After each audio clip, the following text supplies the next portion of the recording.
Beliau bertanya dahulu kepada Mu'adz bin Jabal ini, "Wahai Mu'adz, engkau akan saya utus ke Yaman untuk menjadi penguasa, menjadi qadhi, menjadi pemimpin di sana. Sekarang aku bertanya kepadamu ya Mu'adz, kaifa tasna'u idza urida laka qada'un?" Bagaimana kalau seandainya engkau nanti diminta di sana di Yaman untuk menetapkan sebuah hukum? Maka Mu'adz bin Jabal menjawab, "Aqdi fi kitabillah." Ya Rasulullah, aku akan menetapkan hukum berdasarkan Al-Quran. Fa illam yakun ya Mu'adz, fa illam yakun fi kitabillah, maka jawab Mu'adz, bi sunnati Rasulillah. Maka aku akan berhukum berdasarkan sunnahmu ya Rasulullah. Fa illam yakun ya Mu'adz, fa illam yakun fi sunnatillah, maka Mu'adz menjawab, ajtahidu bi ra'yi. Aku akan berijtihad. Aku akan berijtihad dengan pendapatku, dengan kesungguh-sungguhan dalam ijtihad itu. Maka kemudian baginda Rasulullah SAW mengucapkan kalimat, alhamdulillah waffaqa rasulillah lima yuridu Rasulullah.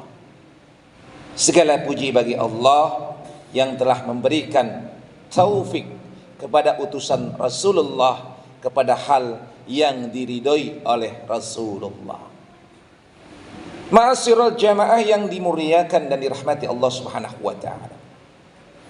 Inilah hal yang indah di mana ketika seseorang akan diangkat pemimpin maka perlu diuji. Jangan asal sembarangan kita mengangkat pemimpin dalam bidang apapun. Apalagi dalam bidang keagamaan, apalagi dalam bidang pemerintahan. Enggak boleh kita mengangkat pemimpin sembarangan, perlu diuji dulu. Yang diajarkan Rasulullah kepada kita adalah uji bagaimana ketika dia menetapkan sebuah hukum. Kenapa hukum? Karena hukum ini akan berpengaruh kepada umat. Karena aturan-aturan yang akan dibentuk ini akan berpengaruh kepada umat. Kalau aturan yang dibentuk bertentangan dengan nilai-nilai keagamaan, maka yang terjadi umat akan dizalimi. Kalau peraturan-peraturan yang disahkan oleh penguasa, kemudian aturan itu bertentangan nilai keagamaan dan kemanusiaan, maka jangan salahkan banyak orang-orang yang tersakiti. Ini yang dicontohkan oleh Rasulullah dengan menguji Mu'adz bin Jabal ketika dia akan menjadi utusan, diangkat di Yaman menjadi seorang pemimpin, menjadi qadhi. Maka ditanya, Mu'adz, ketika engkau ingin memutuskan sebuah perkara, apa yang akan menjadi rujukan dalilmu itu? Dari mana engkau akan mengambil keputusan itu? Maka Mu'adz menjelaskan Al-Quran. Al-Quran yang pertama yang aku akan jadikan dalil dan rujukan dalam memutuskan sebuah perkara. Kalau tidak ditemukan, wahai Mu'adz, aku akan menjadikan dalil sunnahmu, hadismu. Kalau tidak juga didapatkan di dalam kitab sunnah dan hadis, maka aku akan berijtihad dengan pendapatku. Hadirin yang dirahmati Allah Subhanahu wa taala. Di dalam hidup ini kita pasti bersentuhan dengan masalah-masalah kehidupan. Kita perlu keputusan, kita perlu sebuah aturan. Karena kalau hidup manusia tidak ada aturan, maka apa yang akan terjadi?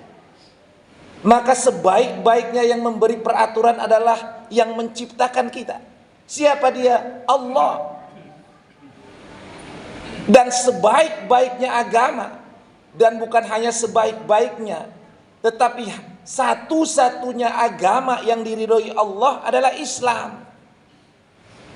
Inna dina indallahil Islam. Agama itu di sisi Allah hanya Islam. Wa may yabtaghi ghairal islami dina falan yuqbala min wa huwa fil akhirati minal khasirin. Maka barang siapa orang yang mencari agama bukan selain agama Islam, enggak diterima oleh Allah, dan di akhirat nanti dia termasuk orang-orang yang merugi. Islam sudah memberikan kepada kita arahan bahwa dalam hidup ini berpedomanlah kepada Al-Quran, berpedomanlah kepada hadis, berpedomanlah kemudian kepada ijtihad alim ulama kita. Kalau kita mah ditanya kan gak ngerti apa-apa. Ketika kita ditanya sebuah masalah, ini sekarang kan masalah misalnya berkaitan dengan kejahatan IT, kan gak ada zaman Rasulullah. Ada lagi kejahatan korupsi yang hebat, yang luar biasa. Iya, dulu zaman ada, tetapi kan korupsinya sekarang semakin canggih dia. Ya, luar biasa. Belum lagi masalah-masalah tetek bengeknya, masalah yang berkaitan dengan LGBT yang sekarang makin mewabah. Bahkan mereka ingin disahihkan di negeri kita ini. Kemarin konser kan disinyari LGBT. Kita nggak jadi berkaitan dengan penyelenggaraan, misalnya untuk menjadi tuan rumah sepak bola pun ada Israel yang berkaitan di situ juga LGBT-nya. Jadi banyak masalah-masalah yang dahulu tidak pernah terjadi dan kita perlu memutuskan itu. Dan memutuskan itu kita bukan hanya diri kita yang nggak tahu apa-apa, tetapi perlu arahan dari Al-Quran, As-Sunnah, dan juga ijtihad para alim ulama. Jadi dalam masalah-masalah kehidupan kita nggak boleh ngambil keputusan sepihak. Tanya alim ulama, tanya orang-orang yang pintar. Hadirin yang dirahmati dan muliakan Allah Subhanahu wa taala. Kemudian tatkala Mu'adz bin Jabal akan naik kuda untuk berangkat ke Yaman, maka Rasulullah kemudian berwasiat, berpesan kepada Mu'adz bin Jabal, wahai Mu'adz, ittaqillaha haitsuma kunta wa atbi'is sayyi'atal hasanata tamhuha wa khaliqin nas bi khuluqil hasan. Wahai Mu'adz, bertakwalah engkau kepada Allah dimanapun engkau berada. Iringilah perbuatan burukmu dengan kebaikan, dan pergaulilah manusia dengan akhlak-akhlak yang mulia. Ini pesan Rasulullah kepada Mu'adz bin Jabal. Maka bagi kita, di dalam mengaringi hidup dan kehidupan ini, yang kita ini kan gak pernah lahir di dunia ini kecuali sekarang. Tidak pernah kita dahulu sudah pernah hidup dalam kehidupan dunia ini. Kita awalnya asing dalam kehidupan dunia ini. Maka dalam mengarungi hidup dan kehidupan ini perlu kita bekal. Apa bekal itu? 3 hal tadi. Bertakwalah kita kepada Allah dimanapun kita berada. Mau di rumah kita, mau di pekerjaan kita, mau di pasar, mau di mall, mau dimanapun kita, mau di Jakarta, di kampung, dimanapun kita berada, bertakwalah kita kepada Allah. Apa itu takwa? Kita jaga perintah-perintah Allah, kita laksanakan dengan sebaik-baiknya. Jangan pernah kita berani melanggar apa yang dilarang oleh Allah Subhanahu wa taala. Kalau ini kita langgar, kita balik, larangan Allah kita laksanakan, perintah Allah kita tinggalkan, musibah bagi kita. Karena berarti kita menantang azab Allah Subhanahu wa taala. Kalau kita berani melanggar aturan-aturan sistem yang sudah ditetapkan oleh Allah Subhanahu wa taala, maka jangan salahkan kalau terjadi ketimpangan di mana-mana. Coba saudara gambarkan, saudara renungkan, Seandainya matahari protes saja 5 menit, dia tidak mau berputar, atau bumi ngambek, maka apa yang terjadi? Itulah sistem, itulah aturan Allah. Kalau aturan Allah itu dibolak-balik, tidak sesuai dengan kewenangan, fungsinya, maka yang terjadi adalah ketimpangan. Oleh karenanya, ittaqillah haitsu ma kunta. Bertakwalah kita kepada Allah dimanapun kita berada. Lalu yang kedua, ketika kita melakukan sebuah dosa, kesalahan, kehilafan yang disengaja ataupun tidak disengaja, maka segera kita bertobat kepada Allah Subhanahu wa taala. Iringi dengan hasanah.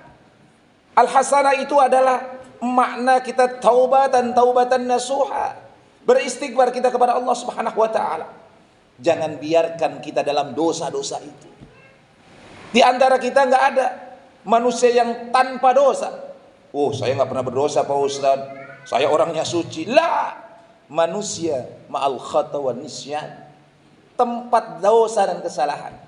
Oleh karenanya, ketika kita melakukan sebuah perbuatan kesalahan, dosa, maksiat, pintu ampunan Allah terbuka lebar. Segera kita taubat, taubatan nasuha.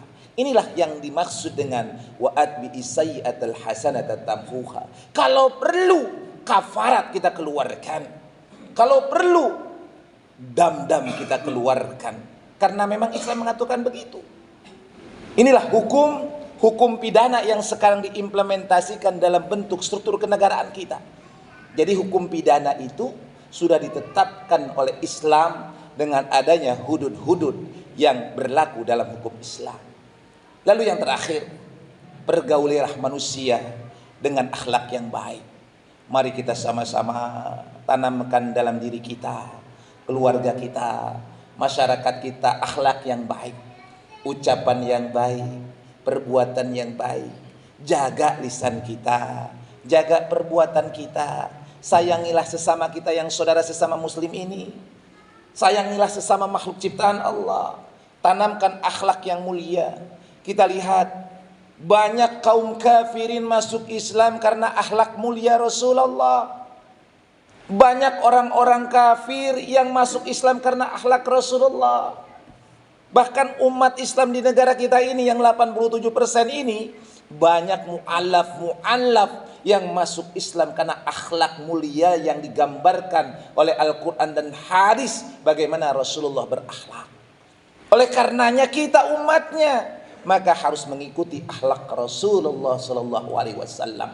Berakhlaklah kita dalam kehidupan ini dengan akhlak yang mulia. Mudah-mudahan Allah Subhanahu wa taala memberikan kekuatan kepada kita untuk senantiasa menjaga ketaatan dan ketakwaan kita kepada Allah Subhanahu wa taala. Mudah-mudahan Allah Subhanahu wa taala memberikan kepada kita hati yang lembut, hati yang mampu meneteskan air mata kita untuk menyadari kesalahan dan dosa kita, kemudian kita bertobat dengan taubatan nasuha. Mudah-mudahan Allah Subhanahu wa taala menghiasi kita, kehidupan kita, kelakuan kita dengan akhlak-akhlak yang mulia. A'udzu billahi minasyaitonir rajim. Bismillahirrahmanirrahim. Wal 'ashr. Innal insana lafi khusr illa alladhina amanu wa 'amilus shalihat wa tawassaw bil haqqi wa tawassaw bis sabr. Barakallahu li wa lakum fil Qur'anil 'azim wa nafa'ni wa iyyakum bima fihi minal ayati wa dzikril hakim wa taqabbalallahu minni wa minkum tilawatahu innahu huwal ghafurur rahim.